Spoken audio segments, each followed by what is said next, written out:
Hello, Tech fans, and welcome into episode 113 of the Tech Sideline Podcast, recording from TSL's high-tech studios in the Virginia Tech Corporate Research Center. Whether you're watching live on Facebook, archived on YouTube, whether you're listening on SoundCloud, Apple Podcast, however you consume the Tech Sideline Podcast, we are so glad that you could join us today, recording on Wednesday morning, January 29th, and we've got a fun podcast planned for you today. We're going to break down Virginia Tech's loss in Coral Gables on Tuesday night. The Hokies fall to Miami 71-61. We'll get Chris Coleman's thoughts on the loss for Virginia Tech. The Hokies drop to 5-5 in ACC play. We'll talk a little bit more about basketball, and then our fun discussion of the day is student engagement in college athletics, specifically here at Virginia Tech. We're going to talk about the North End Zone and the student section in football, as well as Castle Coliseum and students staying for the majority of the game.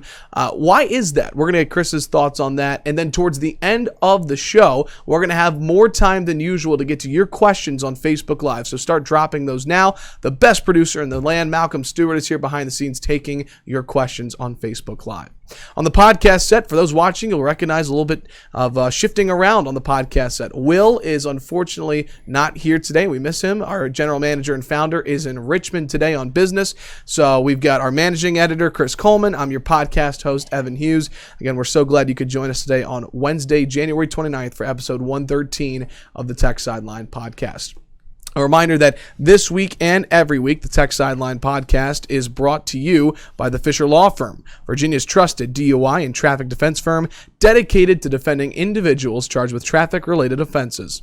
From their office in Blacksburg, they are able to serve the entire Commonwealth of Virginia. Whether you are charged with driving under the influence or speeding, the Fisher Law Firm realizes that each case is important to the client. To date, the firm has defended more than 30,000 people. It's a lot of people charged with a moving violation. For a free consultation, call anytime, day or evening, toll free at 1-800-680-7031. Again, that's 1-800-680-7031, or you can email them at info@fisherlegal.com. Good morning, Chris. Good morning. How are you? Good. How are you? Oh, a little tired. What time did you go to bed last night? Did you have to stay up to get the quotes? I forget the exact time the quotes got emailed to us, but I probably went to bed around 1 a.m. When do you have for those that read your recap article? How quickly do you have that done? The recap itself without the quotes generally fairly quickly. Like I can write up the opening paragraph and maybe the second paragraph and then the closing paragraph. Right. And then I wait for the box score, an accurate box score with play-by-play to show up on Hokie Sports, which can take anywhere from 30 minutes to an hour and a half, depending on whether the game's at home or on the road. And so then I'll do some relevant stats and things like that. Right. And then I'll wait for the quotes to get emailed to us, which can be maybe 2 hours after the game. And then I'll put a few quotes in various places. So the whole process, about 2 hours. Although after the Boston College game on Saturday, I didn't bother to wait for the email, the quotes, and everything like that. I had that sucker written up in 30 minutes and posted. Yeah. Did you? I'm sure you had a pretty good start after halftime of Tuesday night's game. Well, not really. See, as usual, I forgot that I didn't have the ACC network, so I sat down 15 or 20 minutes before the game started to turn on the television. So I turned on the TV and I'm like, wait a second, what am I forgetting? Oh, I don't have the ACC network. Guess I have to get in the car and go to a bar. Yeah, exactly. So I get there, eat. Game starts. 16 minutes into the game, it's 41-19, Miami, and I just put a load of laundry in at home before I left to go downtown. Before I had remembered that I didn't get the ACC network, and I'm like, if we're down by 22 points, we're not going to win. I think I'll go home and finish laundry instead of leaving it till 1 a.m. in the morning or whatever. So, yeah, that's what I did. So I did actually watch the last 4 minutes of the first half or the entire second half. So everything today, you got to take it with a grain of salt and know that I'm just going by box scores here and right. not what I actually saw with my own eyes. Real quick, so you go to Champs when you watch games because not having the ACC network. What's the vibe like at Champs when a game's rocking, though? When it's there's hardly anybody there. Oh. I mean, even when the height of the Buzz Williams era, you go around to places in Blacksburg and bars, and you have to ask them to put Tech basketball games on television. It depends on. I mean, it's just not that big. Okay. Yeah, I've been to Charlottesville for stuff, and you go in places there, and the ACC network's on all the TVs. So they're just more interested in. Where'd we go over stuff December like break? Zinberger? Yeah. Is that the, and Yeah. the AC? That was just December. And there wasn't anything on. The ACC network was on like over every all the TV. TVs, Right. Yeah. And it kind of depends on where you go in Blacksburg. But I've had to go out. I've gone out to watch basketball games before, like Virginia Tech versus Boston College on a Wednesday night or something like that, and you have to ask people To put on. to whoever's running the bar, hey, Virginia Tech's basketball's playing tonight. They have no idea. Well, we're going to break the entire. Anyway, let's not talk about that. We'll break the entire Virginia Tech Miami game down. Again, 71-61 Miami over Virginia Tech. We'll get to that in just a moment. Again, Evan Hughes, Malcolm Stewart, Chris Coleman with you here on the Tech Sideline Podcast. Will out of town today. A reminder that it is a great time to become a part of the Tech Sideline family. Great content up on TechSideline.com right now. $84.99 is the annual price. $849 is the monthly price. $29.99 the student price. You got the TSL subscriber board, which I want to bring up because I normally don't talk about that. Talk about all the great content that, but tell you what, the subscriber board, there's some really good posters on there. It is an interesting interactive board. I would say it's the most intellectual Virginia Tech message board on the internet for sure, as far as fans' knowledge of the program and the ins and outs of the program and things like that. And then we've got some great content up right now. You've got the recap article of Miami. Will has like we talked about on Monday, Virginia Tech football and the transfer portal inside the numbers. Pretty good article, and a lot more on TechSideline.com. Again, a great time to become a part of the family. Again, $84.99, $849 the monthly price, and $29.99 the student price. All right, let's dive right into it. Again, as we've been talking about, Virginia Tech going into Coral Gables on Tuesday night, looking to bounce back after a 61-56 loss to Boston College on Saturday, and the Hokies fall 71-61. They trailed by nearly 20 at halftime. They were down 44-25. Miami went on a 24-2 run in the first half. The Hokies did cut the deficit to 4, however, in the second half. They clawed their way back, ended up falling by 10. Mm-hmm. Chris, the Hokies are now 5-5 in ACC play, and they've dropped to 2 teams that were in the lower part of the ACC. Yeah. How do you put that loss into words for Tech? I think things are coming full circle. Tech should have played better, I think, the last 2 games, but they also took the 2 longest trips in the ACC in back-to-back games. So Friday they fly to Boston, Saturday they play a basketball game, fly back to Blacksburg, practice on Sunday, Monday you fly to Miami. So it's the 2 longest trips that Virginia Tech could play in back-to-back games, and then the second one was actually played on Tuesday instead of Wednesday. So it was quick turnaround, 2 longest trips. So it's not too surprising, and I do think things are coming full circle a little bit. Like if Virginia Tech played NC State with NC State's leading scorer and rebounder, NC State probably wins the game. If Virginia Tech had played UNC with Brandon Robinson, who scored 29 the next game, Virginia Tech probably loses that game, right? Syracuse only had 6 players in the first meeting with Virginia Tech because of injuries. So Virginia Tech has never had luck when it comes to injuries throughout their entire history of basketball until this year. And they've been extremely lucky when it comes to facing teams. I mean, even last night they played Chris Likes, played Miami without Chris Likes, who was Miami's leading scorer. So they've been very fortunate when they've caught teams this year. So I think they've won a couple games earlier that they probably didn't deserve to win if the other team had been at full strength. I also think Tech is still better than Miami and Boston College. But things are evening out. And over the course of a 30, 31 game schedule or whatever, things are going to even out, and you are who your record says you are, right? So I think if anybody who is upset right now, it's because Mike Young, I guess, is a victim of his own success. I mean, they had more success than anybody ever would have guessed early in the season. If you polled the fan base, I don't think the majority of the fan base would have expected 14 wins this year. I did not. Well, what did we talk about before the season started? We said I didn't set a number on it because I didn't want to hurt anybody's feeling, but I thought this was going to be one of the worst teams in Tech history.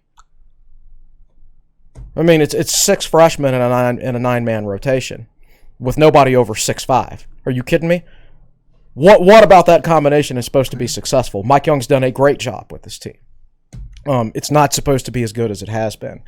But we said several weeks on the show that I think when Tech was at like 11 wins or something like that, said, look, we're playing with house money the rest of the year. This team was picked to finish next to last. Guess what? They're going to finish higher than that.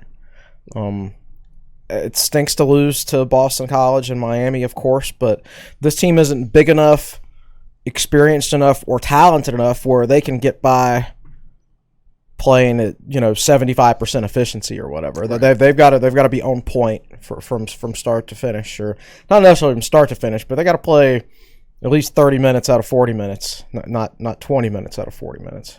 So one thing that's been a common trend, understanding that, again, how young this team is, and the word that we keep saying a lot is there's going to be growing pains with a young team, but this team has shown over the last couple of games to go on some cold stretches from the field. Yeah. Whether that's the Syracuse game from the 10-minute mark to about the 4-minute mark in that first half when Boeheim was knocking down every shot left and right, to the Boston College game, really the entire second half, only making 1-3, to last night that 24-2 run. Is that just a result of having so many young players that having a cold stretch like that is common? To a certain extent, maybe. As I said, I didn't watch the entire game last night. Boston College, I thought, did a better job extending their defense out to the three-point line because Virginia Tech doesn't have size on the inside, and Virginia Tech doesn't really have players that can beat guys off the dribble. This is a spot-up shooting team. So I don't know why we haven't seen more teams just extend their defense out to the three-point line, really guard the ball tight, because Virginia Tech, they're not particularly strong with the ball at times. And if you take away the three-point shot, you stop Virginia Tech's offense. And I don't think they have the personnel to counter that very well right now. So I'm afraid we're going to see more and more of that as the season goes on. So I think that's part of it is 20 games into the season, 21 games in the season now. I think the scouting report is out on everybody. Like, I'm not enough of a basketball X's and O's guy to notice things, but some guys, it takes 10 or 15 games to really get a full scouting report on maybe a specific player, and before you realize that, Nickeil Alexander-Walker isn't as strong going to his right as he is going to his left. Right. And now that file, that dossier on every single Tech player is starting to get filled up. And now it's like being a hitter in baseball, a rookie in baseball, right? You come up, you get hot, you hit 8 or 10 homers in your first month or two. Yeah. And then pitchers start to figure it out. They start to figure out, you start to see a lot more change-ups away, things like that. That's why you always see a slump from that big-time rookie coming up. Like I remember Yasiel Puig, right? His rookie year, he was on fire. Well, Austin Riley for the Braves last year, he had maybe 18 home runs total, but 15 of them came in 2 months, and it was fastball, home run, and then they just started throwing him off-speed pitches, and he was lucky to make contact. So it's sort of like that. You have to make the adjustments to the adjustments. Right. And if you've only got a couple of freshmen in your playing rotation, it's not that big a deal. But when almost all your playing rotation are freshmen, it's happening to everybody at the same time. Sure. One player I do want to bring up because, again, he's been so important to this team this year. I mean, you could make the argument that Wabisa Bede means, the most to Virginia Tech. Obviously, Landers Nolley and the scoring option, I understand that. But Bede, in terms of being a floor general, for a long time, he's had the best assist-to-turnover ratio in all of the country. He's getting dogged for not having a good game last night, and he didn't have a good game last night. He did have 6 turnovers last night, which he's the most important player on the team. He's the only point guard on the team. I know Jalen Cone is listed at 5'10", and which means people think he's a point guard, but he's not. He's Brian Chase. For old school Tech fans will remember Brian Chase. He's a 5'10" shooting guard. Sure. That's just who he is. Bede dishes out a lot of assists. He did have 8 last night. Correct. Even in a bad game, he still dishes out a ton of assists. He can't score. Fans only watch the games on television, right? So they see this team 31 times a year. I see them in the locker room after games. I see them at Kroger. When I see him at Kroger, tell me your Kroger story about Wabisa Beatty. Wabisa Beatty's like the only tech athlete that's come up to me in public and talked to me, as opposed to me seeking them out. You know, he's a really friendly dude. And he's got teammates with him, and Beatty's always the first one in line. You know, they're behind Beatty. They're following him. This team is really good at getting on the floor and playing hard and floor burns and things like that. And a lot of times freshmen don't do that naturally. It has to be passed down from older players. We are not 14-7 right now without Wabisa Beatty, because he came from a winning culture that was established under Buzz Williams. We'd be up that creek without a paddle if Beatty wasn't on this team, because they would not have a point guard. You're 100% right. I mean, if you don't have Beatty, real quick, you're limited to Cone. Bringing the ball to the floor. Mike Young offense, probably Naheem Aline would be our other point guard if they had to go a whole season. In my opinion, it would be Naheem Aline. And he just brings I mean, you watch him on the floor. Again, not excusing the 6 turnovers. Right, very uncharacteristic. Very uncharacteristic of Wabisa Beatty. But I think you're right. It seems like to me that he is not getting enough credit amongst the fan base for what he provides. He's facing more pressure now because, like I said, I think coaches may have figured out Virginia Tech's weaknesses to a certain extent. You extend that defense out. You pressure the ball. And if you don't have a guy in the paint that you can throw it into and get defenses to back off, then it makes it really tough. I mean, PJ Horn, I don't know what he's listed as, but he's like 6'5" and a half if you stand right next to him. I mean, that there are shooting guards bigger than PJ Horn in the ACC. From a physical standpoint, they are outmatched a lot of times when they go out there. So that does affect Beatty. If it becomes harder to run the offense because of your personnel, it does affect your point guard.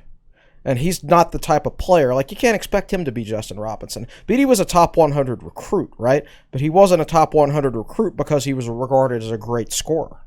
I remember the scout that we get to do scouting reports on players, I forget exactly his exact words when he did his write-up on Beatty, but he said basically really strong player, good floor general, good passer, good defender, not a scorer. So this is, if you read TSL articles, if you're a TSL Pass subscriber. Look in that camera. Say right. If you're Chris. a TSL Pass subscriber and you read our scouting reports on Wabisa Beatty coming out of high school, this is exactly the type of player that you're getting. Right. It's not everybody's going to be exactly like Justin Robinson. And one thing I do think is really unique is I feel like Wabisa Beatty has taken so many steps forward from last year for being that kind of like that fifth starter on the floor and that young guy to really taking over this team and being the leader. I mean, no doubt. Yeah, I tweeted it after that long bounce pass on the floor from midcourt to a streaking Isaiah Wilkins for the dunk. I mean, was that not Justin Robinson-esque? It was. He's got really good vision. And let's face it. I mean, Justin Robinson, he is Virginia Tech's all-time leading assist man, and he was passing it to Ahmed Hill. He was passing it to Ty Outlaw, who's Virginia Tech's all-time leader in three-point percentage, and he was passing it to Nikhil Alexander-Walker, who you can turn on the TV and watching the NBA right now, right? Yeah. And Beatty's not passing it to anybody like that right now. Yeah. Like Landers Nolly is a good player. But Landers Nolly at this stage he should just be a spot-up shooter. He's being asked to do more because of the limitations in personnel around him, which makes him look worse than he actually is as a player. I think he's just asked to do things that he shouldn't be. He should be Ty Outlaw right now, basically. That you could post up a little bit more maybe than Virginia Tech did with Outlaw. But if he could just hang around the three-point line and be a spot-up shooter, he would be a more effective player. You wouldn't see the turnovers from Nolly. You wouldn't see the frustrating parts of his game that are kind of making Tech fans upset right now. But that's because Virginia Tech is limited in personnel and experience at the other spots. They need more height. Right. And they need guys to get older. Yep. And they'll be fine. It's just that's 14-7 for this group. What we have, I think, is an exceptional exceptional job so far. 5-5 in league play. Again, we're breaking down Miami's 71-61 win over Virginia Tech on Tuesday. We will continue on this discussion for a little bit. Then we're going to talk a lot about students at Virginia Tech and how they interact at football, men's basketball games. That's going to be our larger discussion. And then again, we invite you to drop your questions on Facebook Live. For those watching live right now, we're going to have more time than usual to get to those at the end of the podcast. Okay, so one thing I did want to bring up quickly here, Chris, Tyrese Radford was a highlight last night for Virginia Tech. 24 points, 8 rebounds. Played 27 minutes, 10 of 13 from the floor, and he continues to surprise everybody. I would like to see his heat map as far as shooting goes, like where his shots come from. You'd see a whole bunch of green right above the basket and like a random little dot here and there everywhere else. Love him. He knows who he is as a player. He only got 27 minutes, and I saw some people wondering why he might have only gotten 27 minutes. Well, he did finish with 4 personal fouls. Correct, and that's exactly what I'm getting at. Well, first of all, Mike Young rotates a little more than Buzz Williams. Mike Young goes with a 9-man rotation, and even when Buzz had enough bodies on the bench, he would still play his main guys 30-plus minutes every night, a lot of times. Mike Young doesn't quite do that for the most part. Although he'll do it with Nolly every now and then. But generally speaking, he likes his guys in the upper 20s. And he said last night that he was tempted to play Radford with those 2 fouls in the first half. But Radford is such an aggressive player on offensive rebounding that you really run the risk of him picking up his 3rd foul 90 feet from the basket. Yeah. And that would be a tough one to swallow. So he elected to sit him with the foul trouble. And it's understandable when you think about it that way. Minutes-wise, Beatty plays 37, Horn plays 37, Radford and Nolly play 27. Only 15 minutes for Jalen Cone. Mm-hmm. And last basketball question around the Miami game before we quickly look at Florida State. This is the 3rd straight game, as you noted in your article, 3rd straight game that Virginia Tech has gone with a different lineup combination. Right. Do you think there is a clear starting 5, or do you think it really depends on who the hot hand is, what Virginia Tech's starting 5 should be? Well, I certainly P.J. Horn at center. Whether that's the case next year after Ojiako shows some improvements, after Aluma is eligible next year, we'll see. Beatty at point guard, certainly. He's the only point guard on the team. He's the most experienced player on the team, best passer on the team, all that stuff. Nolly is clearly preferred. At this point, I think Tyrese Radford is clearly preferred. That 5th spot, I think it kind of depends on who's playing well at the time. Like, for a while, it was Naheem Aline, and then Cone figured it out, and it was Cone. Couture had a couple spot starts. Couture has had a few starts in there. So, I think it depends on who's playing the best right now, and it's good to have that competition. I think it should make all those guys better, and it's good to have multiple options. Cone's a guy, I mean, you have to remember, he's listed at 5'10". I've stood right next to him in the locker room, both of us standing up. He's like 5'8.5" or 5'9". He's the same height as me. He's not 5'10".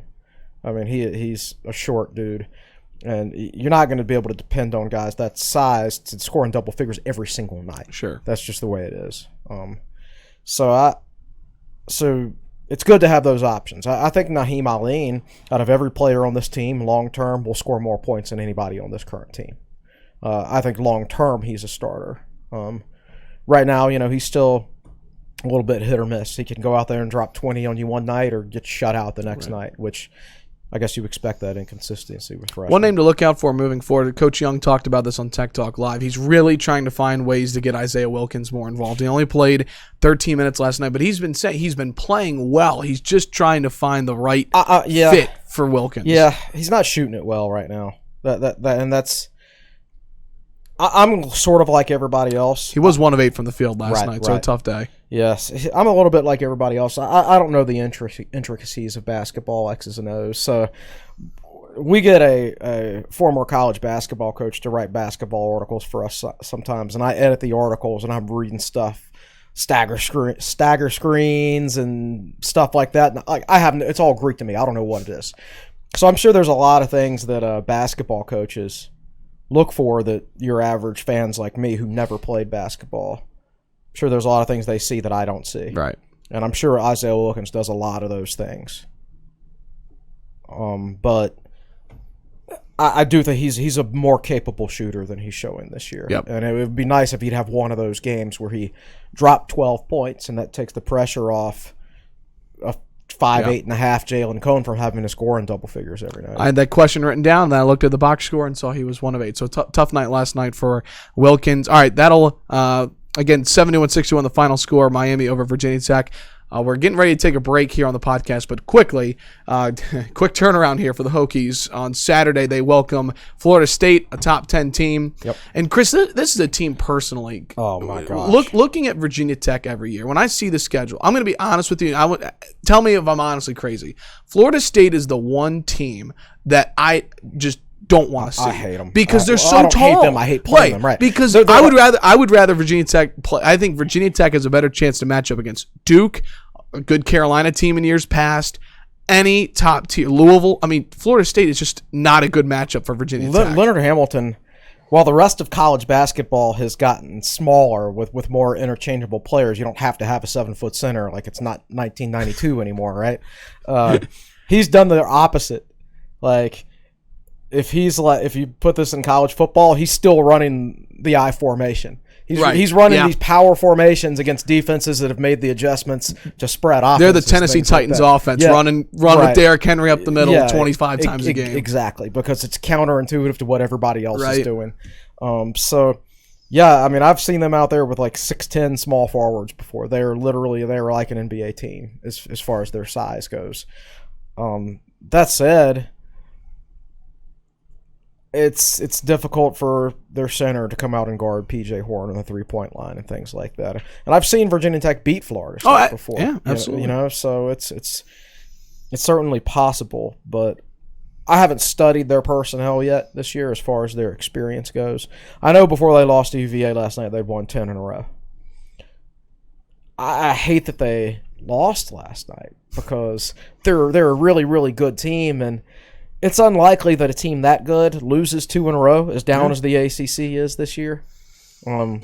We've seen crazier things in the ACC before too, though. Yeah. So we'll see. Am I crazy to think Florida State can win the ACC this year? Oh, they certainly can. I think there's only 3 teams that can win it. Florida State, Duke, and Louisville. Yeah. I mean, in my opinion. Yeah, totally agree with you. All right, great basketball talk here on the Tech Sideline podcast. Again, we've got Malcolm Stewart behind the scenes producing, Chris Coleman, Evan Hughes with you on set. Will is in Richmond on business. We miss him, and he'll be back with us on Monday. Let's do this. Let's take our first time out here on the Tech Sideline podcast. When we come back, student engagement in college athletics. It's a trendy topic. We'll talk about what it's like here at Virginia Tech. We'll talk about the North End Zone, the student section for football, the turnout for basketball games this year. Really great conversation coming up here on the Tech Sideline podcast presented by the Fisher Law Firm.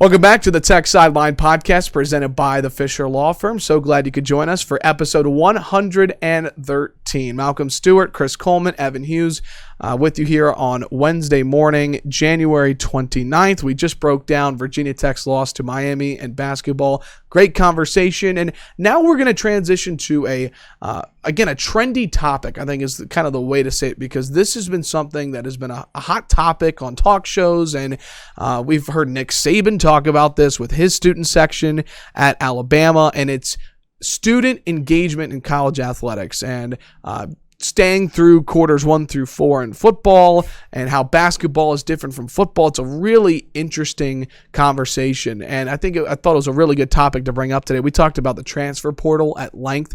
Great conversation on Monday's episode of the Tech Sideline podcast, and I thought this would be a really unique conversation to have today. And Malcolm, feel free to chime in at any point here as well. Go ahead and put your head on the couch from a student perspective to get Malcolm involved here. But, Chris, Virginia Tech has had, I think many would say, a really strong student fan base for a long period of time in the North End Zone. And, I remember growing up going to Tech games and seeing the North End Zone packed. And over the last couple of years, we have certainly seen, especially this past season, the student section let's focus on football first. The student section by halftime, half empty. And then by the fourth quarter, you can start to see the metal bleachers open. I'm curious, why do you think students are not staying through the full game for Virginia Tech football games? There's so many different things. First of all, when you talk about a football game, it's more than a football game. This is a day-long drinking experience. Let's go ahead and say what it is, right? And the football game is part of that. Now, when I was in school, it wasn't that long ago, but in terms of technology, it was a long, long time ago. Like when I was in school, nobody had an HD TV, right? Right. And now you got 60, 70-inch TVs available cheap. Like even your poor students who are $50,000 in debt has a nice HD TV these days, right? So you're sitting there 15 minutes before kickoff and you're like, oh gosh, this TV looks great. I'm really having a fun day. I could go in the stadium, or I could just keep hanging here with my friends and watch have a better view of the game here on my television, right? And I get it, man. Those Center Street parties are fun too. It's a lot different back there. Have you seen Center Street when it's? Oh yeah. Oh, absolutely. Yeah. I don't blame them. If I was 20 or 22 years old or stuff like that, football games are long. And this is an issue we're seeing with football and baseball. I mean, baseball is passing rules to shorten the game because people's interests these days are drawn to faster sports. Sure. And I think the halftime experience at football games, because football games aren't really an intimate experience because you're not close to the field, there's only so much you can do with your halftime to keep people engaged. Like Castle Coliseum, you have dog shows, and everybody likes dogs. That right? dog show is unbelievable. You can't really do way. that in Lane Stadium, right? It's just the band marching around the field, and like we said, it's drinking day, right? So everybody's dehydrated by halftime, right? To a certain extent too. So yeah, I do think with the way, and I don't mean this as a negative, the way society has evolved, it's harder to keep people engaged for a 3.5-hour football game these days than it used to be. How society has evolved, how technology has evolved. Mm-hmm. Football games are social events to a lot of people rather than football games. I remember being at a game this past year, and there was these two girls. If they weren't students, they were recent grads. Sitting to my right, a few rows down. They spent half the first quarter trying to get the perfect picture together, and then they left at halftime. The only reason they went in the stadium was to take a picture that they can put on social media and then say they went to the game. Real quick, I do want to add, again, this is across the nation. This is not, we're just focusing on Virginia Tech. Yeah. This is not just a Virginia Tech problem. This is, like you're saying, a technology, students. Nick Saban's complaining about their students. Right, correct. Right? I do find that interesting, though, because I coming from myself and knowing, having friends who are not sports media students like myself, they go to the games, like you're saying, it's a drinking experience. They're going to Center Street. And I do know some people that just, hey, we understand Enter Sandman's a big deal. Let's go, make it to Sandman, and then leave. Yeah, sure. You can post it on Snapchat, Instagram. Look here, I was at the Tech game. Okay, let's go back and play some beer pong. Malcolm, do you want to jump in here at all just about the experience? And just, I think leading to a conversation just about football with society and or more so with technology trends like you're saying. Is there ever a day where it'll get back across the boards where student engagement, it's a thing, it's a big deal again? They have to find a way to speed the game up, in my opinion. It's getting slower with all the replays and the bigger TV contracts, so longer commercials and things like that. It's definitely getting slower. Malcolm, jump in here. Your friends, your perspective as a college student. Take our listeners through just a little bit. What a day is like. You wake up on a Saturday morning for a 3:30 kick. I mean, just how much. When does that day get started? How long are students out before the game even kicks off? I feel like my experience is kind of unique now because I live on Center Street. So for our noon, we'll go with a noon kickoff. I was woken up at 8 a.m. by several of my fraternity brothers. First of all, is your head right here? Yeah. Okay, we're good. looking over there. Welcome on the couch, Malcolm. There we go. Many cases of beer, and I can say that now because I'm 21. But yeah, it's more of a drinking event than a football game. I know as a freshman, you would wake up in your dorm or whatever, and it's, are you going to Center Street? It's not, are you going to be at the game? Right. And once you get to the, people don't want to go to the game and sober up, and there, especially the north end zone, there's nothing to do. You're just sitting out in the sun. You're sitting. It's really hot for those September games, and even can be for the first half of October, in my opinion. There's not enough water stations in there. Like I remember a couple years ago, I bought a girl a bottle of water because she didn't have any money, and she was just dehydrated because she drank too much before the game, all that stuff, and so I don't know. There's just a lot of things that go into it these days, and that's just the way. Like I said, it's more of a social thing, right, than the football game these days. Here's one question I'll pose to you, because I feel like, listen, college, whether it's 2020 or 2002 or even the 1980s, college kids and tailgating, that hasn't changed per se. But I'm curious to get your thoughts on this. Do you think that students across the country, any school, do you think that students caring about sports as a whole has decreased? Specifically their college, their university, their school spirit. They care in different ways. They care. They have 5 teams. They're going to keep up with the Capitals, the Wizards, Virginia Tech. There are certain times of the year when the Caps, the Wizards, and Virginia Tech are all playing in the same night, right? So you're doing this the whole time. So that's how you care, right? You keep up with all 3 of your teams in one night. You've got a bunch of stuff on your phone. You're getting updates left and right. You play fantasy football. I think they're spread out a little more these days, not just in sports, but in other aspects of their lives as well. There's just more stuff to do these days, period. And that makes, sports is competing against other markets. The internet access in Lane Stadium is not particularly good, and that's a big deal these days. At Notre Dame, you can actually see the Wi-Fi things all around the station, which costs millions of dollars, apparently. Oh, I'm sure. Yeah, right. Yeah. Right. And Virginia Tech Athletics Department right now does not have spare millions of dollars sitting around to do that. So that's not something that's going to happen right now. Malcolm, again, staying on this discussion, just you're in a fraternity. Your fraternity brothers, give me a percentage. How many of them follow Virginia Tech athletics closely and really? I'm sorry, you're right there. I'm sorry. How many of them really, truly are into Virginia Tech sports, and how many of them know that they need to go to the football game because everybody goes to the football game? Actually, a lot of them. It's a pretty high percentage. They care. They really are into Virginia Tech. Yep. Mm-hmm. Yeah, I just think it's an interesting discussion because they just express it differently these days. Yep, it's different, and like invading the Twitter mentions. It's harder to keep people engaged. And basketball. Yeah, let's transition into that. So that is actually much more conducive to keeping engagement throughout the course of the game. First of all, the game's only 2 hours. It's not 3.5 hours. The halftime show is much more personal. You're close enough to the court where you can look out there, see players' faces, expressions, and you just feel like you know them better. Mm-hmm. So I think for 2020, with everything that where we are as a society right now, I think basketball is more conducive to fan engagement at the actual event.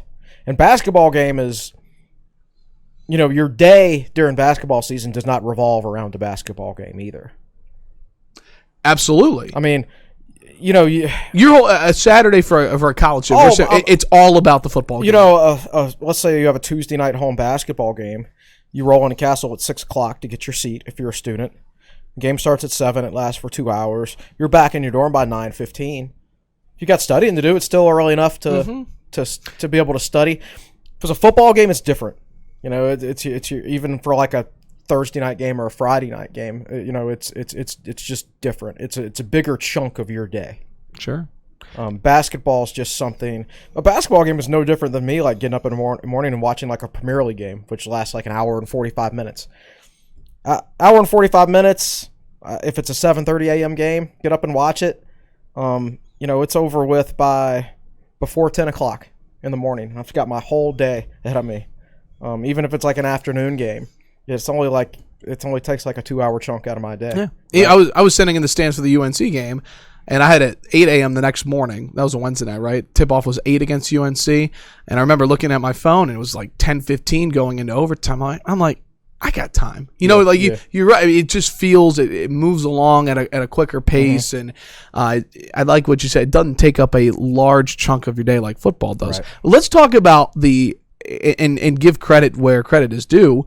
Even though, of course, the Castle Coliseum student section, the Castle Guard, smaller number of seats compared to Lane. So you can make the statement, oh, well, that's full to the top for those big games. Well, there's not as much seats compared to Lane. Not, right. So putting that in perspective. But, since game 1 in St. Francis, and Mike Young has really harped on this. Every media, he's tweeted about it. Yeah.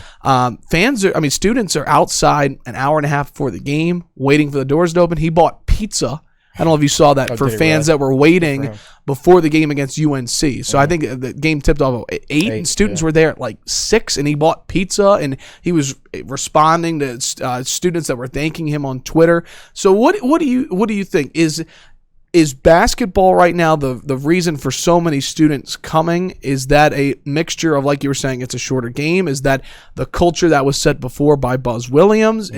Why do you think basketball is having so much success with student turnout? I think the timing of Virginia Tech basketball evolving from a bad program to a good program has been really, really good. Because like I say, I think where we are right now as a society, it's more conducive to staying engaged at a basketball game than a football game. So I think that's really helped basketball games. I think if you go to a basketball game these days at Virginia Tech, you have a good time. You don't want to leave at halftime. Like, it's not just students who leave at halftime at football games. Oh, absolutely. And a large right. It's just so much more than just students. So, but you don't see that in Castle at all. Not at all. You see students staying to the very end of the game. The UNC game, I don't think the student section no got smaller at all. Absolutely not. So, and it's more than just that row, by the way. Now you've got students that it kind of wraps around, if that makes sense. So like under where the band plays, that's student section. Yeah. It's certain. I feel like Castle Guard's gotten a little bit bigger over the last couple of years. Yeah, I think so too. And a football game, man, it's just, it used to be like I could write an article and I wouldn't have to go back and watch the game on a condensed version. Now I almost have to, like on a Sunday morning, because the views on television are just so much better. I know everything that happened in that football game that I didn't necessarily know when I was sitting in the stands. Sure. It's easier to consume by staying home, in my opinion. Yeah. I could probably cover a football game better by staying home than I could if I went to the game. No question in my mind. Yeah. Yeah, and for fans that are diehard fans, I think some can make the argument in terms of being locked in, dialed in, no distractions. They can watch every play, every snap, and that gets into a larger discussion about being able to throw a second TV up and throw up the national game, and have that to your. So, anyways, interesting discussion, and I don't know if Facebook's chiming in at all with comments on this, but we can get to that a little bit later. As promised, though, we do have some questions that were sent in before the show. We've got a little bit longer of time for a little Tech Sideline Podcast Q&A for Chris. So let's go ahead and transition into that. Let's dive into some questions. I've got a couple written, Malcolm, I'm going to get to first, and then we'll throw it over to Facebook. But again, for those watching right now, drop them in the comments. Whatever question you have for Chris, whatever sport, go ahead and throw it our way. Okay, let's start off with the basketball question. This one comes in from VT Izzle. Like that name. V-Tizzle. V-Tizzle. Oh, yeah. That Come works. on, Evan. V-Tizzle. Men's basketball team gets 20 wins, yes or no? Straight up. Nah, they're 14 right now. What do they have? 10 more games left in the regular season, so they have to win 6 of their last 10. They've still got to play Florida State at home. They got to play Louisville and Duke on the road. They got one more game against Virginia, who, by the way, has won 3 out of 4 now. They're getting better. I just don't think it's in the cards to win 20. 20. No, did he specify regular season or? No, he just said. Okay. Now, if they make the NIT and get a couple home games, then yeah, maybe so. But as far as the regular season goes, I don't think I see this team as a 20-win team. Now, if they get to 20 in the regular season somehow, then Mike Young should be ACC Coach of the Year. Yeah, I think you have to. I think you have to look at absolutely. I think if you look at what they have left to do, and their schedule's about to get really tough coming up. They still have Florida State. They still have Duke. They still have UNC again, I believe. Correct? I don't know. No, I'm not 100%. So. They have Louisville. The schedule's about to really ramp up. I think you have to look at the way this team is trending right now. Yeah, and they're struggling. And in basketball, the trends can go up and down, just like for that, sure. But especially a streaky 3-point shooting team. If Tech gets hot, I still look at this team kind of the same way as I did before the season. It's an undersized team that's mostly freshmen. Yeah, those types of teams they don't win 20 games. Yeah. Here's a question from Cyber Hokie. Uh-huh. In your mind, what are Coach Mike Young's challenges this year, which I think we explained, and what are his answers for next year? Also, BD is a fantastic floor general, but really struggles to score. He's shooting 40% from the field and 54% from the free throw line. Having a point guard that isn't much of a scoring threat, what challenges does that cause Coach Mike Young and the team? Yeah, I mean, it's certainly a challenge. Like I said, I'm not a basketball X's and O's guy. I've never played the sport. So asking me a basketball X's and O's question, I mean, you might as well just go ask some random dude off the street the same thing, and he'd probably get just as good an answer. But I think you can play off Beatty. I think when you want Beatty, when Beatty drives, I still think you kind of want him to shoot it sometimes instead of him kicking out to an open shooter. I just think the personnel limitations of the entire offense are really limiting what Mike Young can do this year. He said it to the press earlier in the season, and he said it off the record to a friend of mine. He's like, I need my two bigs out there, meaning a center and a power forward. The power forward more so mainly is like a screener and a tough rebounder and things like that. But Mike Young's best season in college coaching came last year when he had a center who statistically was very similar to Kerry Blackshear. It was a guy who could pass, dribble, and shoot. Everybody talked about McGee, who led the NCAA in three-point shooting, but their offense really took a step forward last year when they had a center that really opened things up for them. Yeah. PJ Horn is a really good shooter, but I bet 60 or 70% of his points come from outside the three-point line, and you don't want it going that heavy in that direction. And he's not a guy who can put it on the floor or is a great passer or anything like that. So I think he's got to recruit his way out of his personnel issues. Some of it's going to get better just based on experience, like Naheem Ali and Hunter Couture, Jalen Cone. All those guys are going to get better. You're going to add a couple of good players next year to the mix. Darius Maddox, Joe Bamasil, who is unfortunately missing this season with an injury. But he's a very, very talented player, in my opinion. Yep. I think he's got a chance to be really good at Tech. And next year, Aluma, I think. You add Aluma in. I think they might have to play him at center. Who I don't know. And again, for those that don't know, Aluma transferred from Wofford to Virginia Tech. Yeah. Mike Young did not transfer. Right. But Aluma transferred with Coach Young. He's going to sit out this year, and he is that. He's a power forward type. He's a 6'8" guy. They could play him there. They could play him at center. There'll be more lineup options. Like they could play him at center and PJ Horn at power forward. They could reverse it. They could put Ojiako at center and then Aluma at 4 at times. So there are more lineup options. And then PJ Horn could play his natural position of 3, like he was right, recruiting. Yeah, something like that. So they're going to have more lineup options. The freshmen are going to become sophomores. I do not subscribe and have never subscribed to the theory that at this point the freshmen aren't freshmen anymore.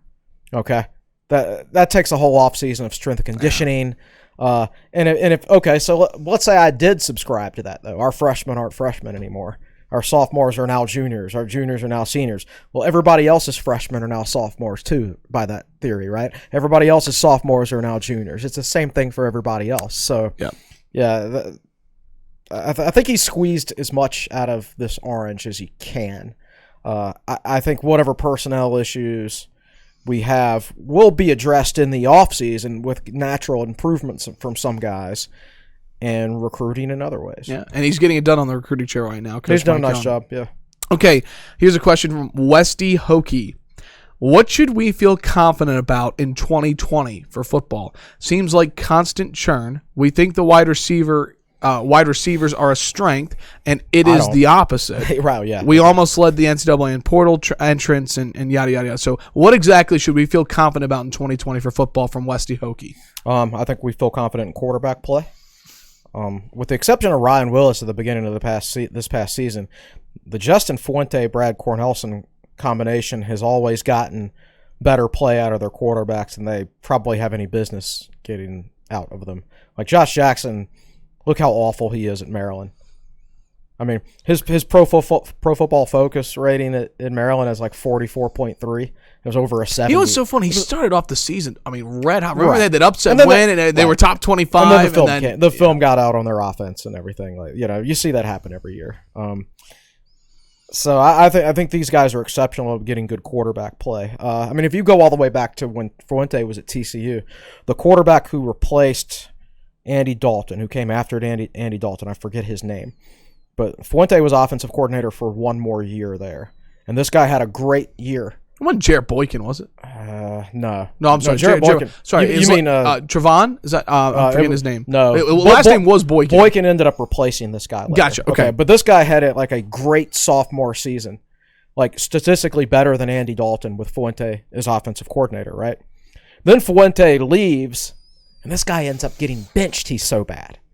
Like, he was a dominant player under Justin Fuente, and then he's awful without Justin Fuente. So I think this staff, whenever Justin Fuente leaves, maybe we'll recruit better in the rankings and everybody will be happy, but I'm willing to bet the next coach doesn't get as good a quarterback play as this staff does. So I think we can rely on good quarterback play. I think we can pretty much count on the offensive line taking a step forward. I think the cornerbacks will be excellent, assuming Farley is healthy. The defensive tackles are going to be really, really good. It's kind of hard to project like defensive ends and linebackers because you don't know what the scheme is going to look like. I think the inside running game will be better. I think we'll be able to balance. We'll have a more balanced running game this year as far as inside game and outside game. Couldn't really run the inside plays this year too much because you're starting a pair of true freshmen right next to each other at center and right guard, and your running back is 180 pounds. Now you're going to be a little bit older. You throw Brock Hoffman in the mix, who's probably physically your strongest offensive lineman. Throw him in the interior. You got a 205-pounder in Khalil Herbert now. Jalen Holston will hopefully be healthy. I think you give yourself a chance to have a better inside running game this Blackshear? year. Right. Well, I think he'll be a slot guy. That's right. In my opinion. But so I think those are what I just said are the things you can rely on. There's still going to be question marks at like who's going to be H-back. Right? Sure. Who's going to be the other outside receiver, or who's going to fill out the two deep at outside receiver? Who's going to get hurt because there's always an injury? Who's going to play safety? Who's taking over for Reggie Floyd? Right, exactly. Things like that. Those will be your unknowns. But so quarterback play specifically, I think they'll get the most out of Hendon Hooker. Or if somebody beats out Hendon Hooker, that means they beat out somebody who had a pretty good redshirt sophomore year, all told. By the way, correct me if I'm wrong here. I forget who tweeted out. It might have been Andy Bitter, but Vegas or somebody came out with odds to win the Heisman next year, and Hendon Hooker's at 100-1 odds. Yeah. Well, go put $1 down. Never know. Okay, Chaz B writes, and then we'll get to Malcolm here on Facebook Live with questions. Let's reset expectations for football. Can Virginia Tech win the Coastal? And if so, what has to come together in offense, defense, and special teams? Oh, they certainly can win the Coastal. I mean, they were close to winning the Coastal right, this year, they were one game away. And guess what? UVA's probably going to get worse next year. And they were the Coastal Division champions. Virginia Tech returns like 17 or 18 starters or whatever. Yeah, I mean, this is absolutely a team that can win the Coastal. Either them or North Carolina. Miami certainly has the talent. Nobody questions Miami's talent. Maybe a question a little bit on the offensive line. Right. But this is a team that, if they play to their ability, can be right there with Virginia Tech and North Carolina over the course of a 12-game season. if they play to their ability. If they aren't skipping curfew the night before games like apparently they were doing this past year as it came out after the season. So a dialed-in Miami team can be right there too, but I don't remember the last time I saw a dialed-in Miami team from the start of the season to the end. So I'm going to go ahead and discount them right now. Okay. Probably unfairly, but... Did you see Andy Bitter's tweet about a month ago or something? He said, reminder to August Andy, no matter what, do not pick Miami to win the Coastal. Something similar to that. Yeah. He said, no matter what happens. You pick up that athlon every year, and you're going through their roster, and then you go back and look at recruiting rankings. Like, oh man, this team's really good. And no, they're not. They're going to go like 6-6 or 7-5 and lose to Louisiana. They're going to look awesome sometimes. They're going to look terrible other times. That's just how they roll. But as far as what has to happen, I think the defense has to continue to improve. It was made huge strides from 2018 to 2019. I mean, just 3 times as good, 4 times as good. I mean, just a much, much better defense.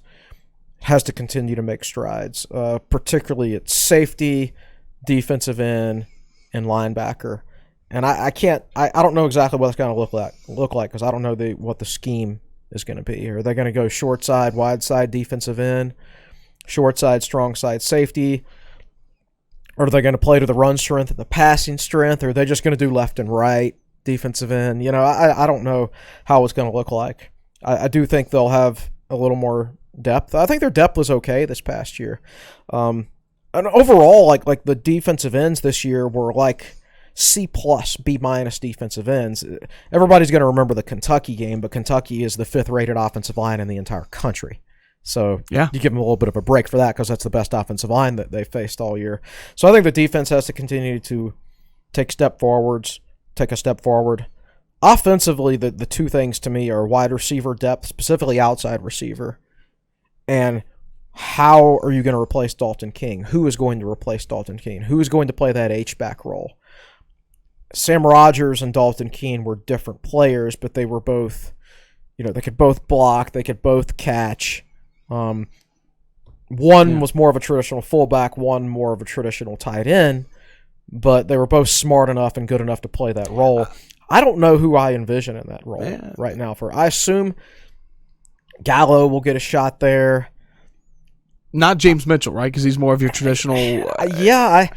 Maybe he could play there in certain roles, but I don't. To me, he's not good enough blocker at this stage. I'd rather have him as an outside receiver. Is Jalen Holston physical enough to take on that role? More of even though he's closer to a Sam Rogers type than a Dalton Keene. I would. I think if position's open and you try out as many options as you can in the spring, and figure it out from there. I'm not opposed to coming up with a Sam Rogers role for a guy like Jalen Holston. Not opposed to it at all. All right, quick answer here for this one. Bonus question from Chaz B. I like it. What's it going to take for quarterback Hendon Hooker to take the next step? And is this quarterback whisperer Fuente's biggest challenge in 2020?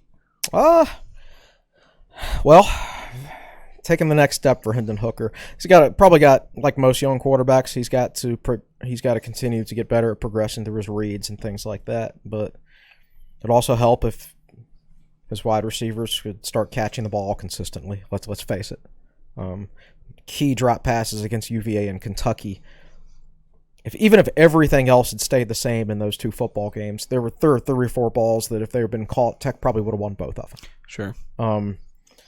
So, no, of course, if they'd beaten UVA, they wouldn't have played Kentucky in a bowl game. But, you get my point. We would have been in Florida. Florida, yeah. Tech Sideline Podcast on a boat somewhere. Yeah, it would have been nice, wouldn't it? Well, 2020. Yeah. Or 2021. Yeah, so I think he's got to get better at his reads, his progressions. I'd like to see his arm strength get a little more dynamic, where he gets a little bit better at those fades like Willis and Quincy Patterson. Right. Because he's said straight up to the media before, he was like, I don't have a cannon like those dudes have. He said that.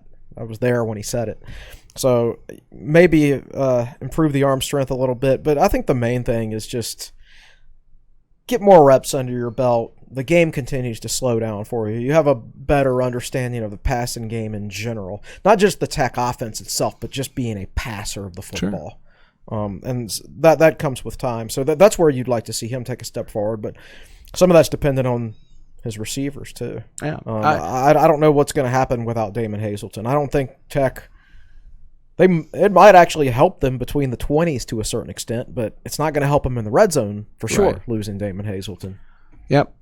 Great question. I don't think it's his biggest challenge, though. I think Hooker, a strength coming back. I think, like you're saying, the H-back spot, the outside receiver, and then safeties on D. There are other challenges. You want Hooker to progress, obviously, but I don't think that's the biggest challenge. It would be the shocking thing about this past year is how bad Ryan Willis was. Every other quarterback of the Fuente era at Virginia Tech, at Memphis, and at TCU has played above his level. Mm-hmm. Like, even that first quarterback he had at Memphis when they were so bad, that guy still had a 10-3 touchdown to interception ratio. Like, he had no talent, but he still somehow managed to limit that guy to 3 turnovers, 3 interceptions. So I think that says more about Ryan Willis than it does anything else the season he just had this past season. But Hendon Hooker's got a good head on his shoulders. I think just from a pure coaching standpoint and a schematic standpoint, statistically the quarterback numbers are going to be there. It would be surprising if they weren't. We got to do things like finish off drives. Continue to be good in the red zone, which Tech was this past year up until the last 2 games. Don't drop a key third down pass. Things like that. The little things. I mean, yeah. They go a long way. Right, absolutely. And get a little more depth at running back. But I think Tech's very close offensively. Without further ado, it's time to turn it over to the best podcast producer in the land, Malcolm Stewart. He's right there. I just want to look at Malcolm. He's right there. Hi, Malcolm. How are you? Good. Patrick Stone asks, does the defensive transition give Tech an advantage versus Penn State? That's a good question. That is a good question. I think Tech will be vanilla to a certain extent in that opening game against Liberty. I certainly would be.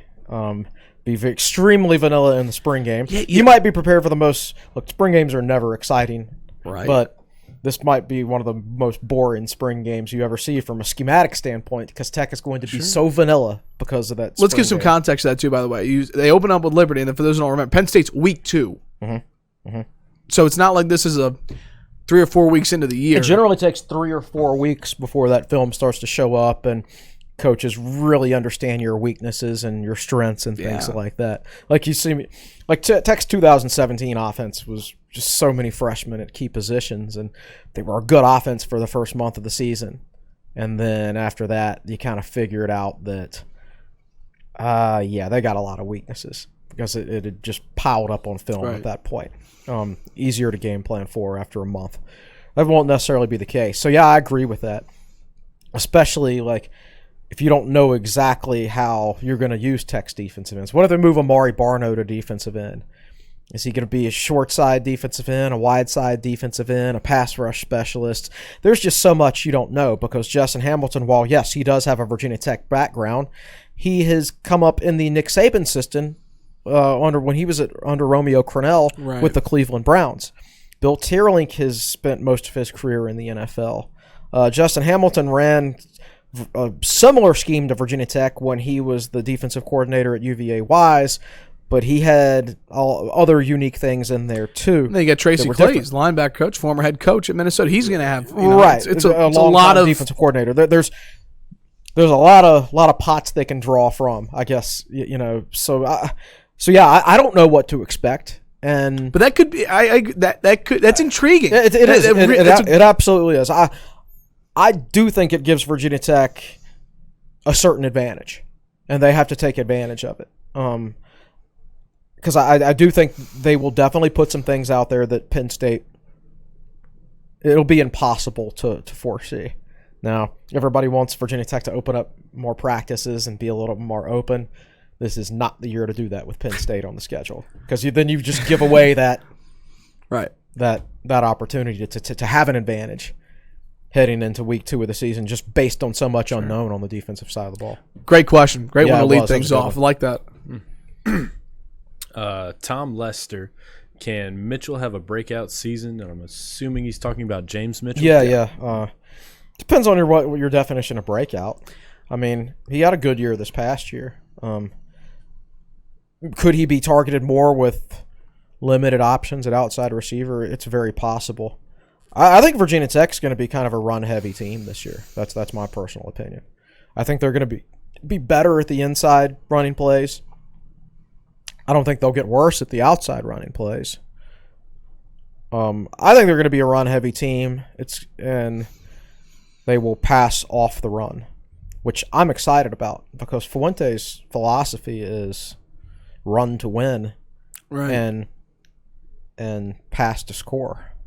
So I think he's comfortable coaching, more comfortable coaching with a strong running game, which who wouldn't be, right? Yeah. But if Virginia Tech is a good running team this year, they're going to win a lot of games, a whole lot of games. So I think it just seems to me that the pieces are there to take a rather large step forward in the running game. And maybe that negates the inexperience you have at outside receiver and things like that to a certain extent. So a breakout season for James Mitchell in a season that I think is going to be heavily focused towards the run, might not necessarily be catching 50 passes with 8 touchdowns or something like that. Well, I think you also have to keep in mind this, look at this year, there were so many receivers to go around, and we had questions about before the season getting Dalton Keene involved, and you said when you throw to Dalton Keene, you're not getting guys like Damon Hazleton, Trey Turner the ball. The strength of your team, which we thought was at the time. Yep, and you look at the team, and Keene had 3 touchdowns against Miami, and then he had a couple weeks where he hardly caught the ball. So I personally think he can have a big year catching the football, but it might not show on the stat sheet like you're saying of 8 touchdowns. It just nobody's a consistent week in, week out 100-yard receiver and a touchdown for the most part in this offense because there's so many options. Well, and if you had one of those guys, you really need 2 because if you have one who's that much better than everybody else, then he gets focused on. Well, and that's why I think Gallo could be. I think Gallo more so. I mean, Mitchell's established, right? He could have a breakthrough in terms of the Keene production, but I think Gallo and the word breakthrough. Well, or breakout. James Mitchell went from 0 catches as a freshman to, 20 to 30 as a sophomore. Sure. Eric Gallo is going to go from 0 catches as a freshman to, I don't know how many as a sophomore. I don't know if he'll play traditional tight end, H-back, or what. But he's a guy that's going to be more involved for sure. A year in the strength and conditioning program. He was already a decent blocker for a true freshman this past year, but he'll take a step forward there too. Yep. But yeah, I think it's going to be a run-heavy team. So to me, a breakout year for James Mitchell is not catching 45 to 60 passes. To me, a breakout year for James Mitchell is really upping his game as a blocker. That's where he can help this offense the most, in my opinion. Another great question. Thank you. That was Tom, right? Yeah. Thanks, Tom. Excuse me. Chris Scaniello. I hope I said that right. You probably did not. You mentioned the spring game would be very vanilla, as it usually is. Yep. But with the defensive coaching changes, might we actually see a little bit more than vanilla defensively? Maybe. Well, you'll see more different things just because there'll be things you haven't seen in the past because the scheme is going to be somewhat different. So you'll see some things out there that you don't recognize. Doesn't mean you're seeing a wider variety of things as compared to the past. It'll just be a little bit new. Things I'll be looking for is Virginia Tech playing boundary corner and field corner or left corner and right corner. Is their free safety always lined up on the wide side of the field, or are they aligned to the run strength, passing strength of the defense? Same thing at defensive ends. Those are the things I'll be looking for. And they as far as what they're not going to do is go out there with like a wide array of blitzes and different coverages, and you don't want to make it obvious. This is the coverage we prefer on third down. On 3rd and 8, we always want to run this coverage and things like that. You don't want to make stuff like that obvious in the spring game. Like you want to go base as much as possible. So you're going to see some different things as far as alignments go and maybe how specific players are used, but you're not going to notice like exotic blitzes or a lot of mixing of coverages and zone blitzes and stunts and twists and things like that. Yeah, another good question. All right, we'll do one more again from Tom Mary Lester. Will we break some big punt returns and maybe get a touchdown return? Yeah, I mean, I think we're due for one. I think Tavion Robinson did a great job last year as a punt returner. Think about Tavion. He's got a pretty strong lower body. He's shifty. He judges the ball well in the air. He's got natural playmaking ability. He's exactly like Eddie Royal without the speed. Yeah. Eddie Royal was between a 4.3 and a 4.4. Tavion's more like a 4.7 guy. So there were times this past year where I thought he was just about ready to break one, but he wasn't quite fast enough to make the last guy or two miss, and it would go from like a 60-yard touchdown return to a 20-yard return. Sure. Well, if he can add a little bit of speed in the offseason, then yeah, I think that opportunity will present itself, because as a natural return man, he's very good. If he can add just a little bit of speed, I think he's very good. What's the nickname? Sweet Feet Tay? Have they called him that before? Is that I don't know. Tavion? Oh, I don't know. Might have heard that from somewhere. Yeah. Anyways, he's smooth. Oh yeah. He's for sure. He's got good feet. You'll see guys get their hands on him and even square him up, and he'll bounce off of him. So I think he's got good lower body strength. Yeah. Just if you can get a little more burst, then I think you can be pretty dynamic there. Totally agree. Great questions on Facebook and some great questions on the message boards this morning. Thanks to everybody for doing that. We're just wrapping up here with time, and do want to just, again, I like giving an Olympic sports update towards the end of these podcasts. Do want to mention, just before we went on the air today, Virginia Tech has made a hire. The new volleyball coach, Marcy Byers, coming over after 12 seasons at Radford. She was a 4-time Big South Coach of the Year, and she's the winningest coach in Highlanders program history. Got the 2 NCAA tournaments, and so that is the new hire for Whit Babcock. She doesn't have to move if she doesn't want to. You're right. That's a good point. She could just commute 20 minutes a day. Yep. So congratulations to Marcy Byers, new head coach of Virginia Tech volleyball. Here's what's coming up this weekend in Tech athletics. Again, women's basketball off to its best start in program history in terms of ACC play. 5-3, big game tonight at Syracuse. That'll certainly be a big test for Kenny Brooks and the Hokies. I could go for 2 wins in the Carrier Dome in 1 year. Yeah, technically women's basketball last year, or it might have been 2 years ago. Last year, 2 years ago, they were the first basketball team in Virginia Tech history to ever win in the Carrier Dome. Yeah. And then the men's got it done this year. So that is a big one tonight at 8 p.m. I believe that's actually on the ACC network. Tomorrow, wrestling. Virginia Tech looks to bounce back after a tough loss against North Carolina at home against UVA. There's a Commonwealth Clash point on the line, and I believe UVA has the lead right now in the Commonwealth Cup standings. Most likely. And then, let's see, of course, men's basketball on Saturday, number 5, number 6, Florida State. And that will round things out. No, wrestling on Sunday against Old Dominion, women's basketball home against Miami. So it's a big weekend for women's basketball. I think Monday, I tell you what, if Virginia Tech's able to find a way to knock off Syracuse and Miami. Yeah, if they win those 2 games, it kind of seems like they're locked. Yeah. Unless they just tanked it down the stretch. I think my buddy David Cunningham told me that right now there's one projection that has them in the tournament as a 7 seed right now. So again, we'll take it. Yeah, really strong start. All right, well, that'll just about do it for us here on the Tech Sideline Podcast. Again, a great time to become a member of TechSideline.com. Great content up right now. It is Wednesday. I'm sure it's going to be a fairly normal week in terms of content the rest of the way.